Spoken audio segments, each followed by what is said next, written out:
who needs teenage punk rock nightclubs anyway? In fact, who needs punk rockers? If ever the rest of us needed to put our foot down and say enough is enough, the time is now. It's November 27th, 1985. The all-ages disco known as the Monastery has been gone for 5 months after being shut down by court order. Seattle's mayor, city council, and parents' rights advocates say all-ages clubs like the Monastery have fueled a teen runaway crisis and rampant underage drug use. So they've waged a successful campaign to crack down on teen nightlife. Back in July, they passed the Teen Dance Ordinance, a law that makes hosting all-ages dances impossibly complicated and expensive. Now they're using the TDO to take down a new target. I can't buy the argument that we must provide nightclubs for teenagers because they don't have anything to do. If they can't find anything to do, I think it's because the world of drugs and booze made attractive by punk rock has them mesmerized, and because they haven't the good sense to try something worthwhile. Lou Guzzo was a TV commentator for KIRO 7 News in Seattle in the early 80s. Guzzo was a professional curmudgeon in the vein of Andy Rooney. He'd appear on air a few times a week to unload whatever was on his mind. Today, Lou was particularly worked up. What caught his attention were the unprecedented events that occurred in his beloved city the night before. An adult and 5 juveniles are in custody tonight following a melee last night outside a Seattle punk rock nightclub. The club was called Guerrilla Gardens. The band performing that night was an up-and-coming act called Circle Jerks. Seattle police shut down the show, and the ensuing chaos would be known as the Guerrilla Gardens riot. It was the first ever enforcement of the TDO. Instead of the ugly hairdos and ridiculous makeup and costumes of punk rock, the teenagers so inclined might try the real world for a change. I think they'd find better entertainment in skiing, swimming, hiking, climbing, biking, camping, movies, video games, and something as revolutionary as reading and learning. To Lou's credit, he does approve of video games as constructive entertainment, pretty progressive in 1985. But it turns out he had good reason to be mad. Angry punks fought back against the cops. Several police cars and a fire department car were damaged after the youths began throwing things at police. But as always, there are two sides to a story, and some of the teenagers who were there last night say the police roughed them up. The accusations of police brutality apparently escaped Lou Guzzo. Maybe he was unaware that cops had been beating the crap out of Seattle punks for years. We have no obligation to provide teenagers nightclubs and opportunities for mayhem. In fact, I think our obligation is just the opposite, to prevent them from ruining their lives. The Guerrilla Gardens riot was the opening skirmish in a war between Seattle's music community and establishment forces. A war that waged for 17 years, and in the process, dramatically altered the world-changing music that would soon explode out of this city. The battle lines were drawn. Punks were ready for a fight. Let the kids dance. Let the kids dance.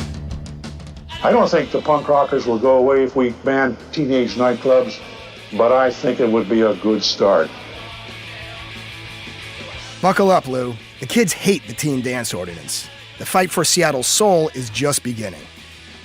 For KUOW in Seattle, I'm Jonathan Zwickel, and this is Let the Kids Dance.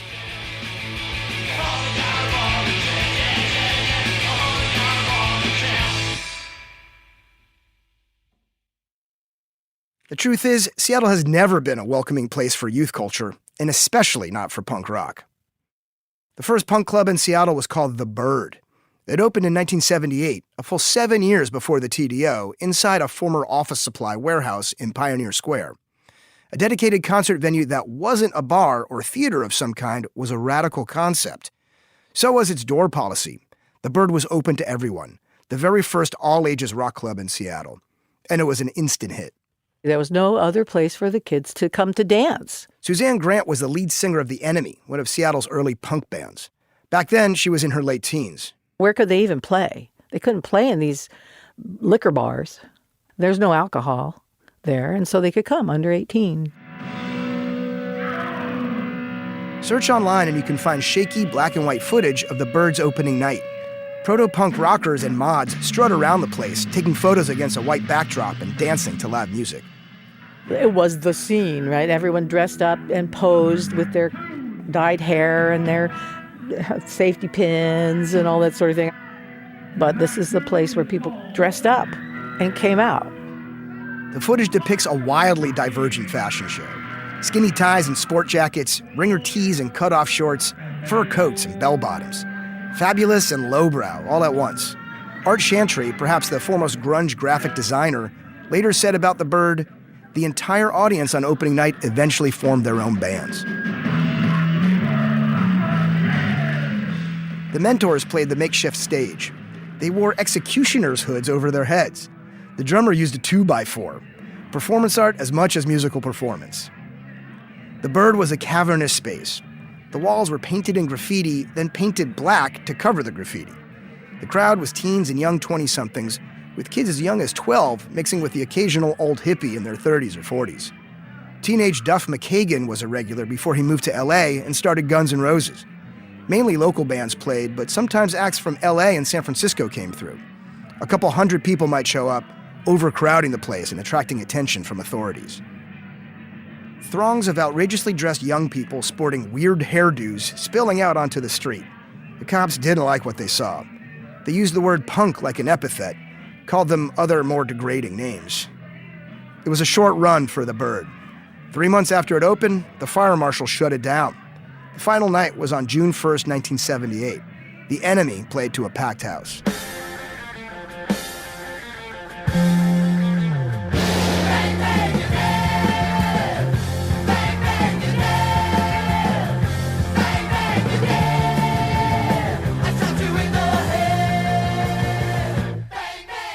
Sometime after midnight, some partiers climbed onto the roof of the building and started throwing stuff onto the street below.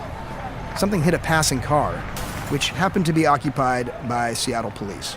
The car came screeching, and then these men in dark clothing come storming into this narrow hallway. And, hey, you gotta, like yelling at us. Undercover officers started tossing people out of the club. A Seattle Times report says that when one concert goer asked for identification, a cop smashed his badge into the kid's face, drawing blood. This is where I started singing one of my songs. I won't take any more manipulation or feel any more inner frustration. I demand disassociation from these waves of oppression. Great lyrics, right? My mind is mine. My mind is mine. I'm sure they loved that, right? A cop grabbed Suzanne's arm and twisted it behind her back. In the process, he broke her wrist. Enemy guitarist Damon Titus complained about Grant's treatment, and officers responded by throwing him onto the sidewalk. A photographer on the scene happened to have a portable tape recorder and captured audio of the mayhem. Hey, man, what are you doing? You don't want this in the paper. That's my friend. A month later, the Enemy incorporated that audio into a song called Trendy Violence.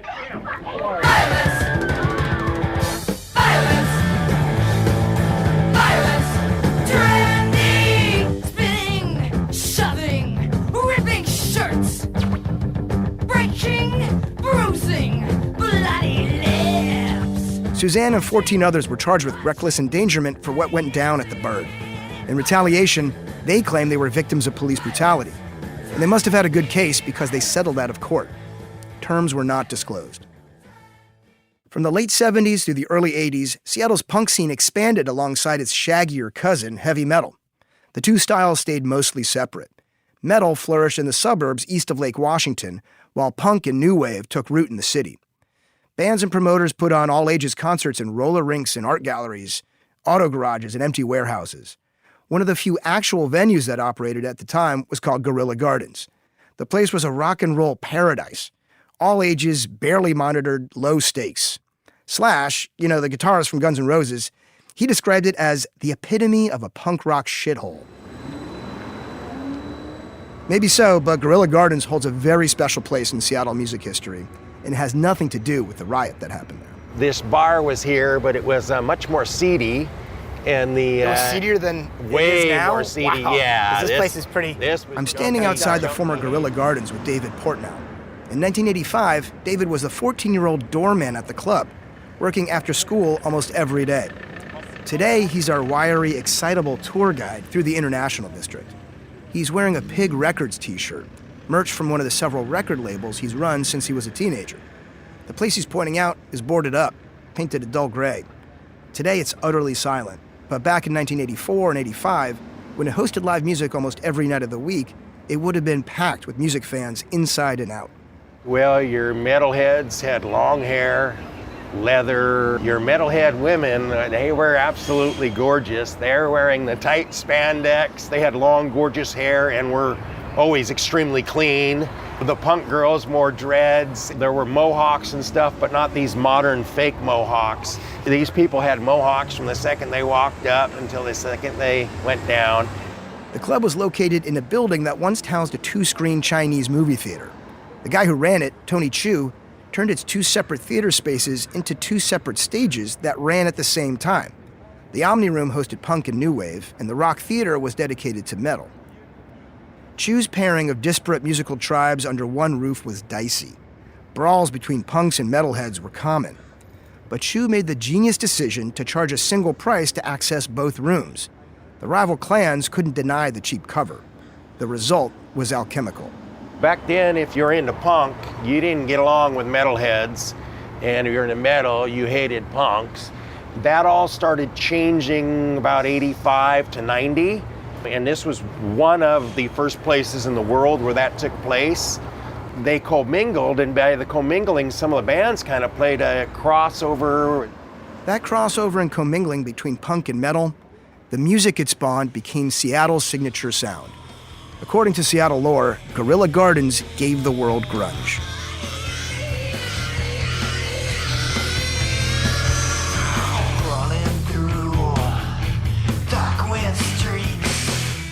Green River might be the first band to master the sound. The conditions necessary to spawn that kind of revolutionary music are rare. But in these moments of revelation, young people are always present. Rock and roll, punk, hip-hop, rave, all these groundbreaking modern musical styles were born from youth culture. At their very first practice in 1984, the guys in Green River were barely into their 20s. They played Guerrilla Gardens a bunch of times, then they went on to start Pearl Jam and Mudhoney. David estimates that 60% of the concertgoers at the club were teenagers. These were good, all-age kids. Most of them didn't drink or smoke or do anything. In its short time in the International District, Guerrilla Gardens hosted some of Soundgarden's earliest shows. Sonic Youth, Husker Du, Guns N' Roses, The Ramones, Africa Bambaataa, Butthole Surfers, Dead Kennedys, Descendants, they all played their first Seattle shows there to all-ages crowds. At a Violent Femmes concert, cops threatened to shut it all down because the venue lacked a secondary egress. Someone fired up a chainsaw and cut a hole in the wall. Voila, second egress.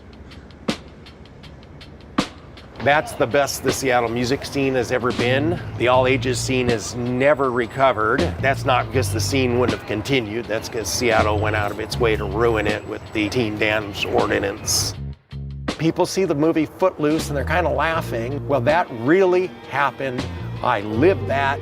This happened in one of the most liberal cities in the United States. The TDO was enacted in July of 1985. The new law brought too much heat to the well-known club. By September, less than a year after he started hosting shows at Guerrilla Gardens, Tony Chu shut it down. But then he came across an opportunity he couldn't refuse. Back then, Circle Jerks were not the punk rock royalty they are today. They were just 4 young dudes from Los Angeles hauling around in a van on a shoestring West Coast tour. But they were on the rise, and Tony jumped at the chance to put them on. He relocated Guerrilla Gardens across town to a former auto parts warehouse in Queen Anne and booked the band to perform there. He didn't bother with any of the provisions the TDO required, the police security, the $1 million insurance policy. It was punk rock. The idea of playing Seattle was great for us. Get out of town, go play some faraway exotic places.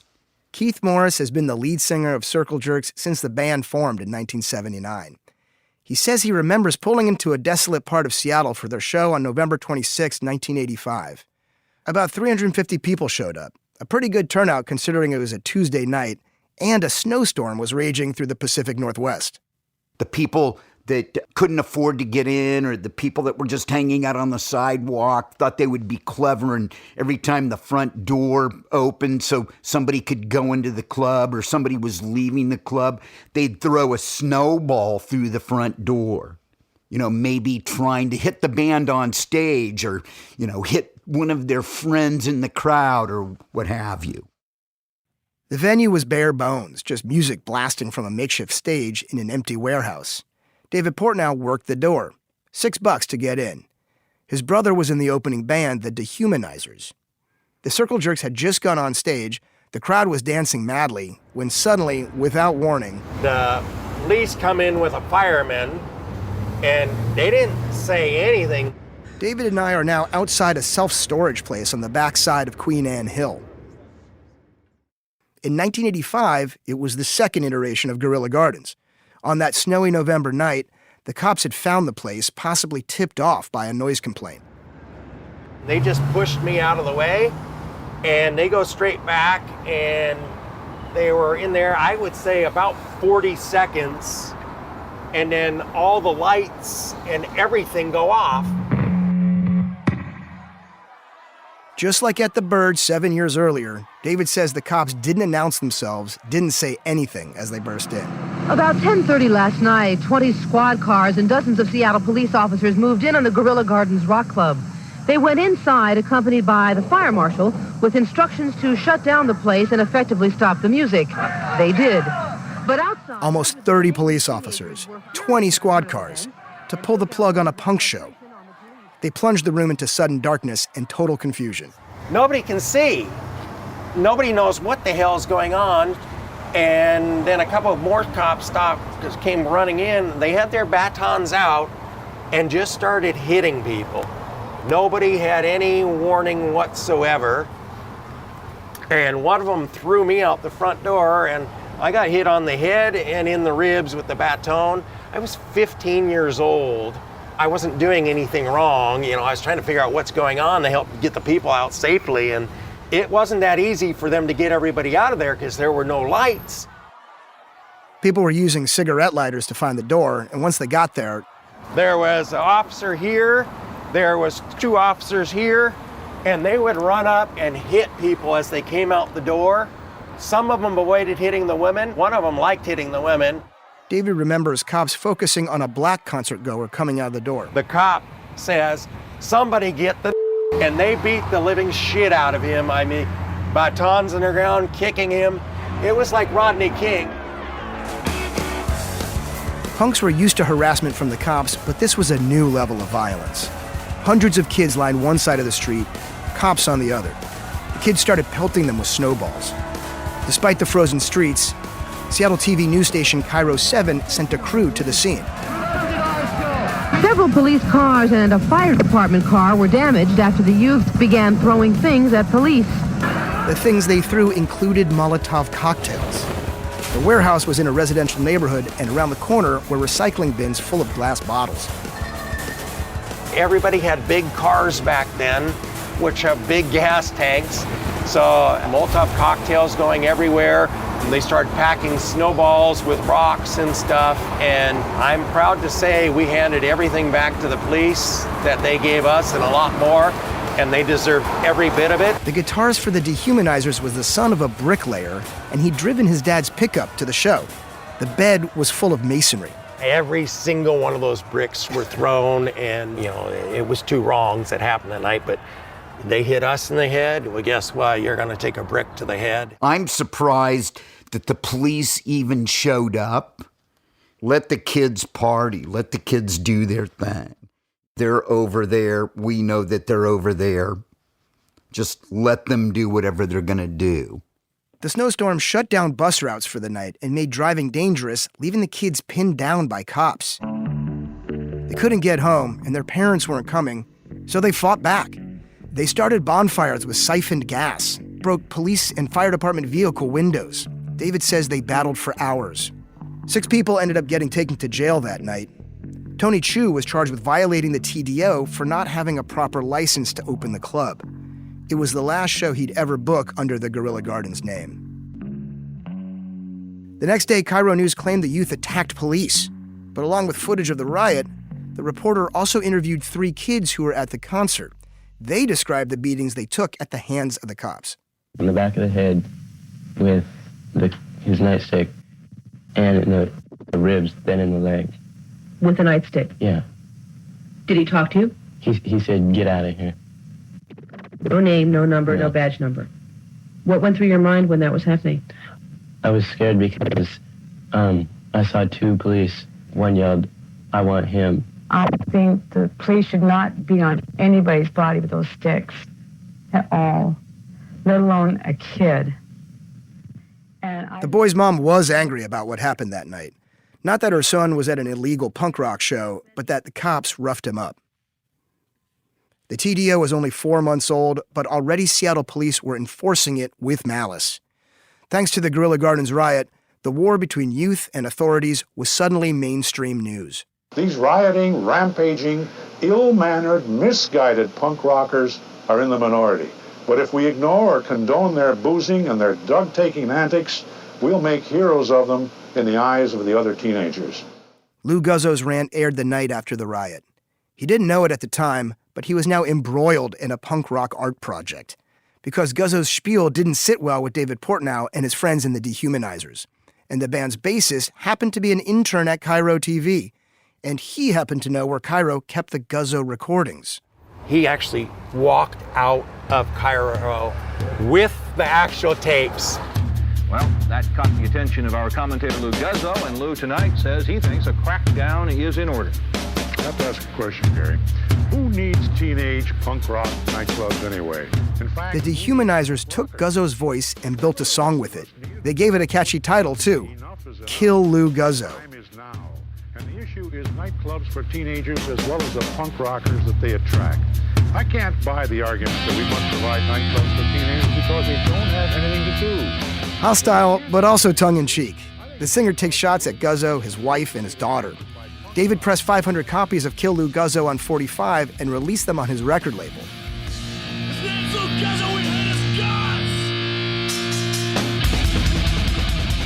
Like the Enemy song Trendy Violence, here you have artists repurposing the sound of oppression as a kind of liberation.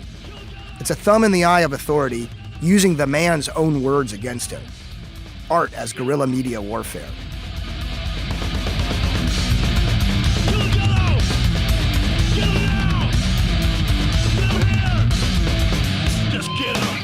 Kill Lou Guzzo probably would have stayed in the underground, a punk rock retaliation unnoticed by normies. But KUOW made a grave error. They raised the stakes. I got a letter in the mail saying they were suing my father, Howard Portnow, myself, David Portnow, my brother, Ed Portnow, for $2 million. And they ordered a cease and desist.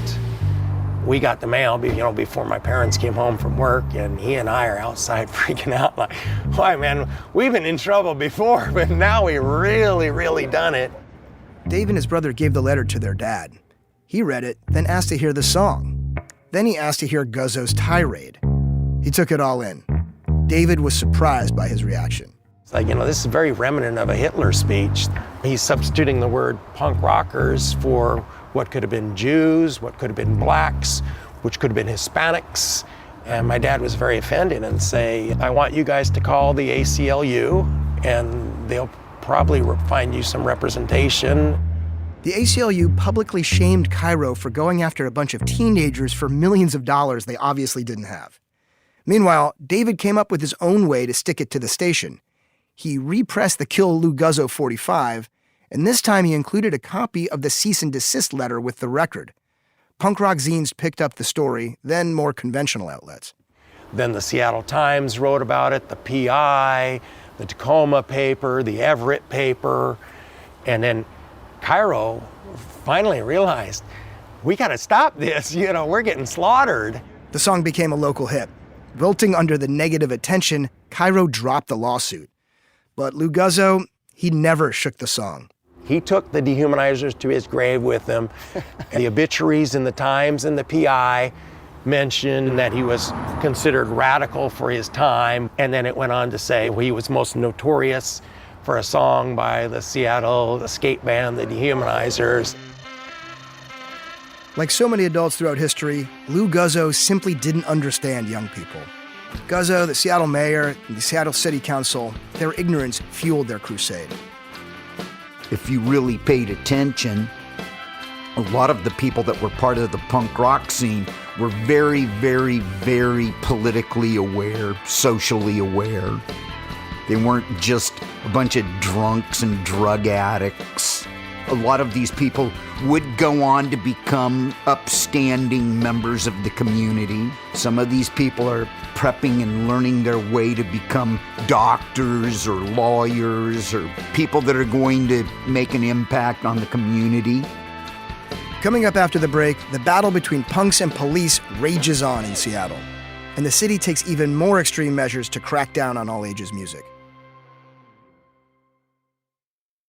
2 months after the Guerrilla Gardens riot, on January 26, 1986, New York hardcore band Reagan Youth was set to play the United Travelers Hall in Lower Queen Anne.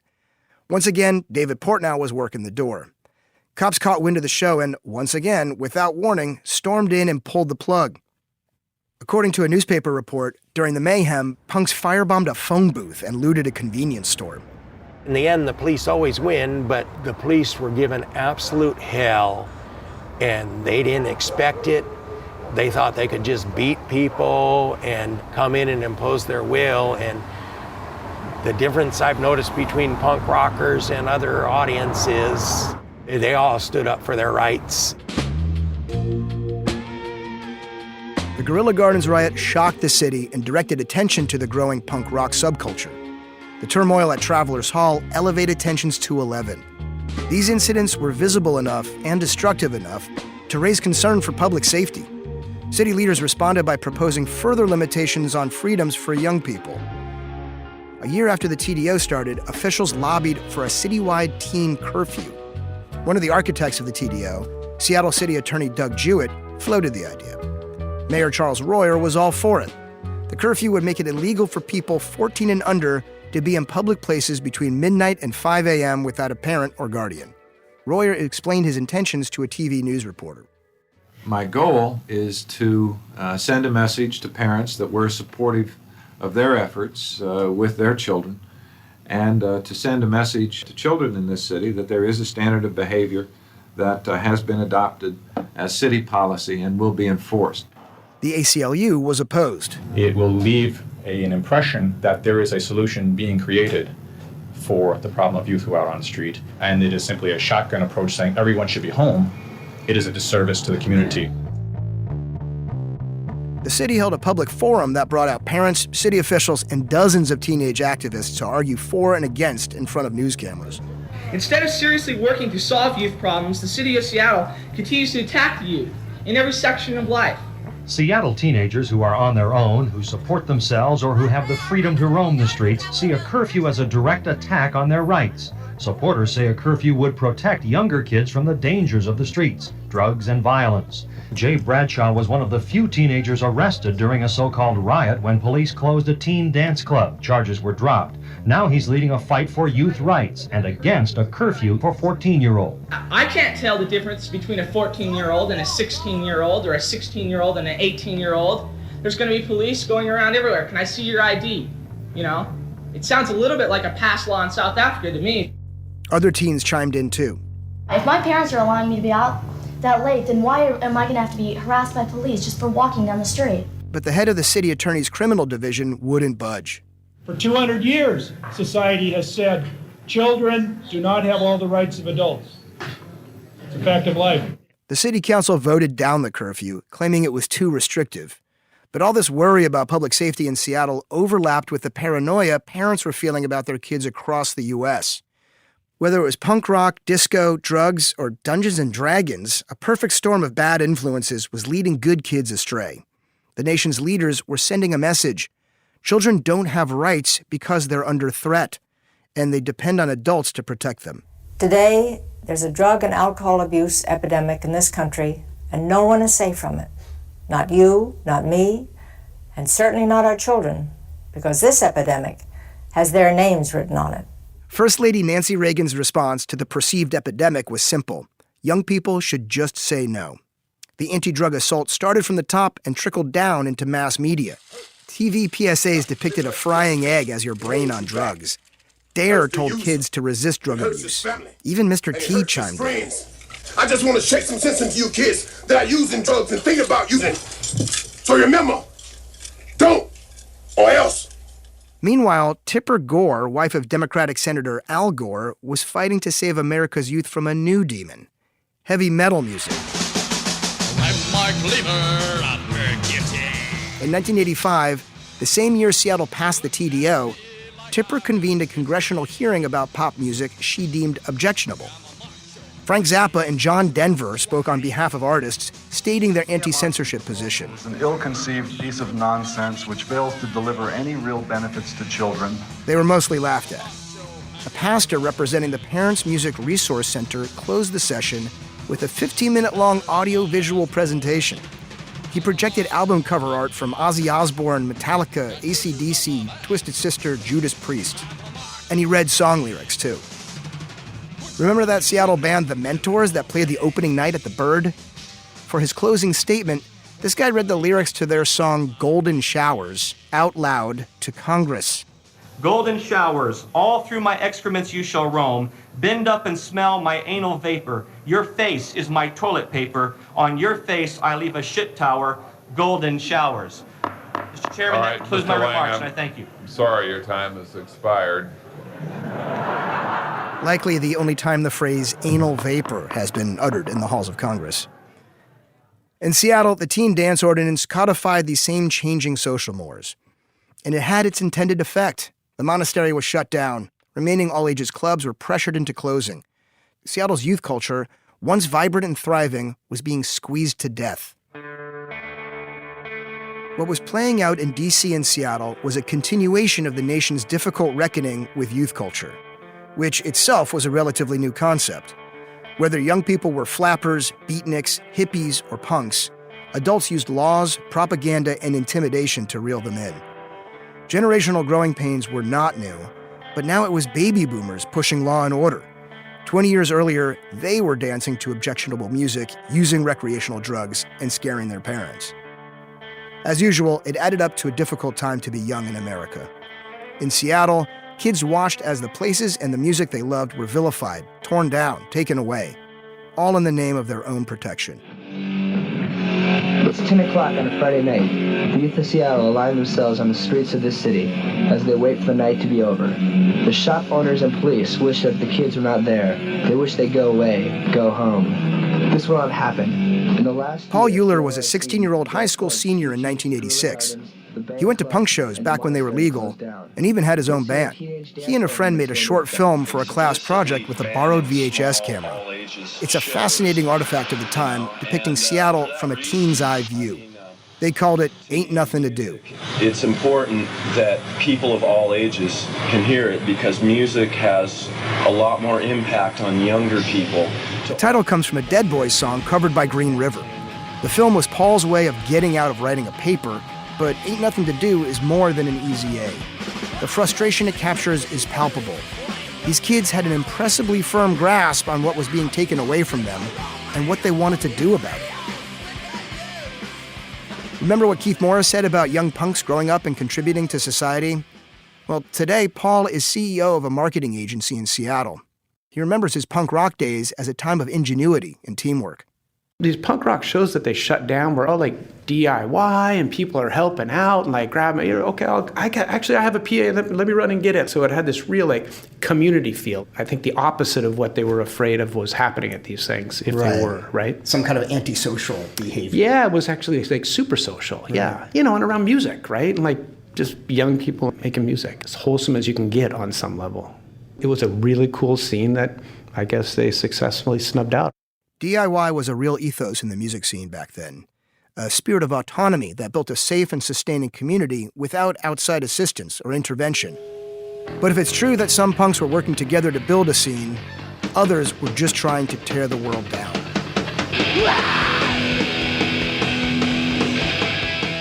Thanks to the TDO, all-ages shows had dried up inside Seattle city limits. Young music fans had to go to the suburbs to find their scene. On the night of October 2nd, 1987, hundreds of punks took a ferry across the Puget Sound to the Navy town of Bremerton. Natasha's had been an all-ages hotspot for as long as anyone could remember. In the 1940s and 50s, it hosted teen dances and sock hops. In the 60s and 70s, all-ages concerts by iconic acts like Duke Ellington, Chubby Checker, Van Morrison, and Hart. By the 1980s, it was mostly punk bands. That night in October, UK hardcore band GBH headlined, and Seattle favorites The Accused opened. The show went down as usual, kids letting loose in a big circle pit, sneaking beers and joints in the parking lot, tons of unbottled energy. After the show wrapped up, fans made their way back to downtown Bremerton to catch the Kitsap Ferry, all 328 feet and 3,300 tons of her. The audio you're about to hear is from a short 2018 film about that late-night boat ride back to Seattle. It's called The Infamous Kitsap Ferry Riot. It started when apparently one woman started doing a belly dance of some kind, got the crowd kind of worked up. Not to be outdone, some dude urinated in a potted plant, or all over the place, depending on who you ask. The crowd howled in approval. 2 cops aboard the boat nabbed the kid and hauled him off. The crowd went berserk. The inside of the boat was trashed. Ceilings, floors, and doors damaged heavily. The violence began after 2 Bremerton police officers assigned to ride late-night weekend runs arrested a youth for urinating on the benches and windows. Another punk spit at the ferry police. Cops took him and the urinating teen into a small office and locked the door. Someone tore an axe from the fire kit and tried to chop their way through. This time around, the problem wasn't overzealous police. It was kids behaving badly. But none of it would have happened if the TDO didn't force fans to leave the city just to see a show. Someone started chanting, "Get the cops, kill the cops." Members of The Accused were on the ferry, but they didn't get involved. One band member told a local reporter that he hid out in his car. There was a few outlandish kids, I'm sure, who wanted to say that they were more punk than the other kids, so they grabbed fire axes and things like that. Unfortunately, that puts a bad name on the punk scene, and it makes it harder for us to play gigs. Dozens of police officers were waiting on the Seattle side. They inspected disembarking cars to find hiding teens, and they arrested 5. A few days later, the New York Times reported the story. Yes, the Kitsap Ferry punk rock riot was national news. The Times asked the singer of GBH to comment. He said he was, quote, quietly proud. After 3 high-profile blow-ups between punks and police in less than 2 years, it's safe to say many Seattleites had an unfavorable view of the local music scene. To these folks, the repressive spirit of the teen dance ordinance made sense. Now musicians and music fans faced a battle on 2 fronts: public perception and city regulation. That combination left a lot of bands behind.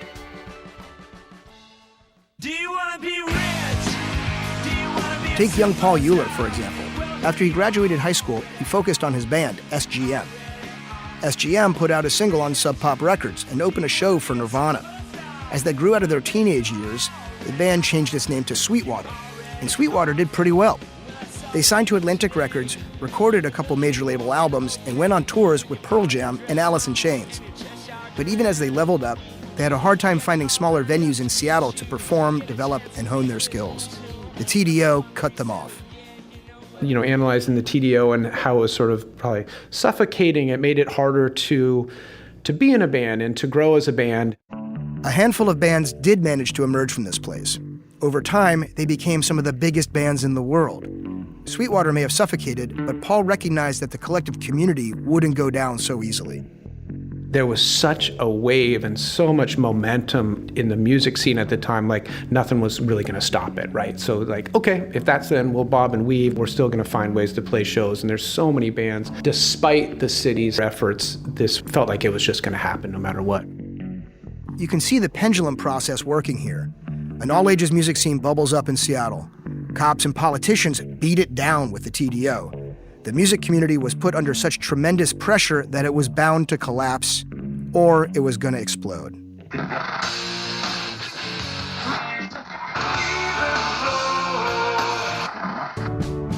Grunge was about to take over the world. But what most music fans didn't know about Seattle, and probably wouldn't believe, is that the city's young people were left outside looking in.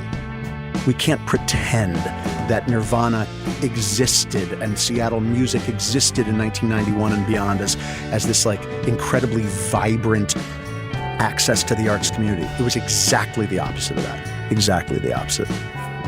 In our next episode, Seattle music changes pop culture forever. And in the midst of the city's celebrity supernova, a local politician sets out to tear down its youth culture entirely. For KUOW in Seattle, I'm Jonathan Zwickel, and this is Let the Kids Dance.